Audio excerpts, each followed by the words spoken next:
Honda and Kawasaki have both taken an unconventional approach to the mid-level cruiser market with the 2015 CTX700N and Vulcan S. Stylistically, both bikes teeter more toward the sport/standard side of the equation. The tried-and-true V-twin formula that exemplifies the US cruiser market has been abandoned in favor of parallel twins. The primary cruiser carryover is an upright riding position and punched-out controls. And though the two motorcycles blur the lines of categorization, they both are fighting for sales in the same demographic and share enough similarities to match them in a head-to-head comparison. In the engine department, both utilize liquid-cooled parallel twins, the 670cc engine of the CTX700N with a slight displacement advantage over the 649cc mill of the Vulcan S. Honda went the underscore route with a 73mm bore and 80mm stroke, while Kawasaki went over square using a larger 83mm bore and more compact 60mm stroke. This makes for distinctively different engine characteristics, which we'll touch on soon. Compression ratios are almost identical, the Honda sporting a 10.71 ratio to the Kawasaki's 10.81. Both motorcycles source a 6-speed gearbox and utilize a chain final drive. Suspension arrangements are similar, each equipped with a 41mm fork and single rear shock. The Vulcan S runs an inch larger wheel up front at 18 inches. But both use a 160/60-17 arrangement on the rear.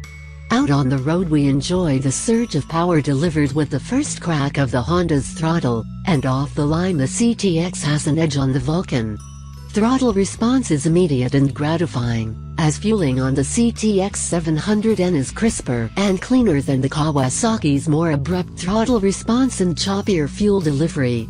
A trip on the Motausa dyno confirmed our seat-of-the-pants assumptions. The 2015 CTX700N delivers 40 pounds-foot of torque at 2,900 RPM and stays in that range until 5,400 RPM, peaking at 41.19 pounds-foot at 4,200 RPM. The Honda's powerplant reaches its peak 43.04 horsepower at 6,100 RPM on its way to its 6,600 RPM ceiling. The Kawasaki twin generates a higher peak torque output of 42.43 pounds-foot at 5,700 RPM, but it doesn't match the CTX on the bottom end. The Vulcan doesn't hit the 40 pounds-foot of torque range until 4,800 RPM, however, the 649cc Kawasaki engine revs much higher than its Honda rival. The result is loads more horsepower, topping out at 55.9 horsepower at 7,500 RPM on its way to a 9,300 RPM redline. Top end is where Kawasaki's decision to go with an over-square design pays dividends, because long after the CTX700X taps out, the Vulcan S is still revving. The CTX700N is fine as long as you keep it in its happy place in the low to mid-ranges, but it hits the rev limiter way earlier, so you're shifting a lot more so than on the Kawasaki. In 6th gear on the Honda there's a lack of roll-on too, and if you're on a freeway with a 75 mph speed limit, you'll be gritting your teeth getting by semis while it slowly builds up steam. Conversely, the Vulcan S provides plenty of passing power, even in the higher RPM range of 5th and 6th gear.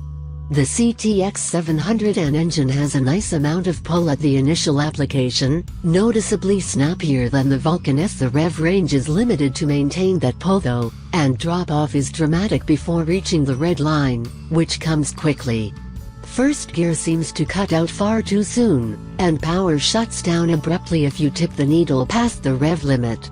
In practice I found myself keeping the CTX a gear higher than the Vulcan S at similar speeds to ensure there was something available when I needed to pass, said Motausa associate editor and fellow test rider Byron Wilson. Since you'll be running through gears more frequently on the Honda, it's fortunate the CTX700 gearbox shifts smoothly and lever pull is light. Gears fall into place quietly with little fuss. On the Vulcan S, The transmission's gear ratios allow riders to get the most out of every shift, but engagement isn't as clean as the Honda's. We did appreciate that 6th on the Vulcan S is more potent than 6th on the CTX700, which acts primarily as an overdrive. We spent plenty of time running through those gears on the strip of nearby Highway 199 that snakes through Smith River Canyon in a blend of tight, blind 15 miles per hour corners around rocky bends to wide-open sweepers through evergreen forests. The CTX700N shines on these roads. Input at the bars is nominal as it flows predictably and precise through the turns.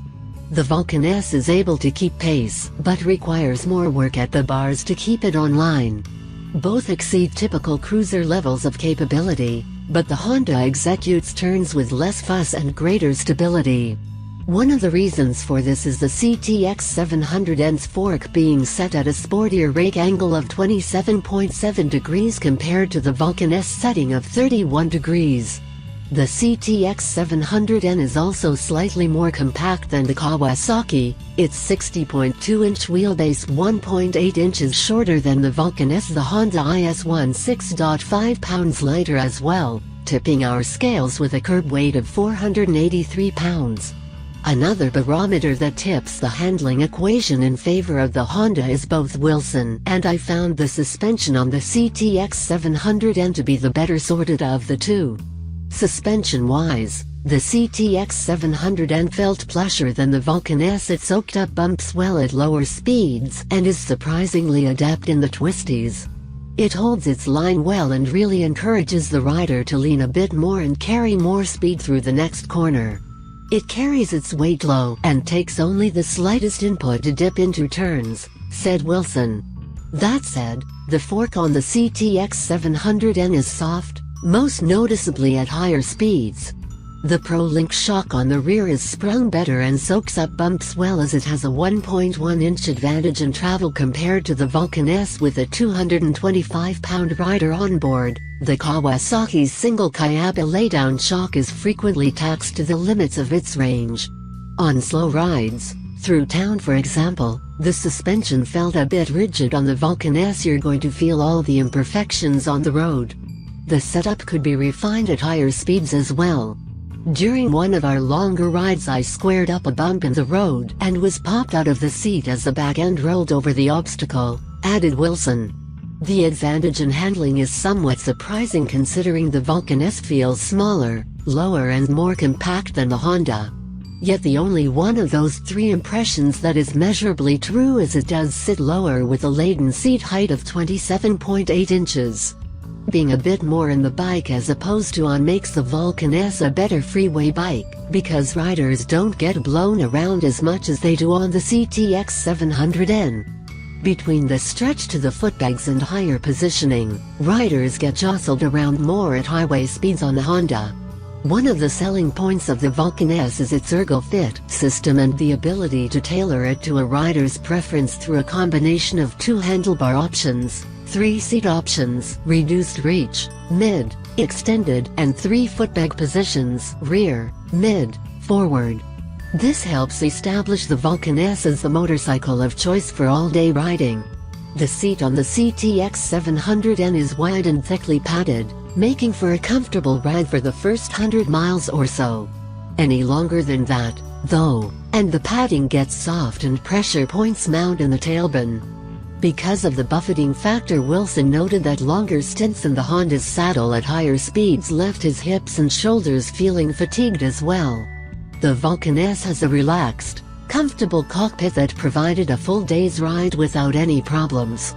The seat is small but distributes weight well and the footpegs in the mid position were perfect for a rider of my height, 6 foot, said Wilson.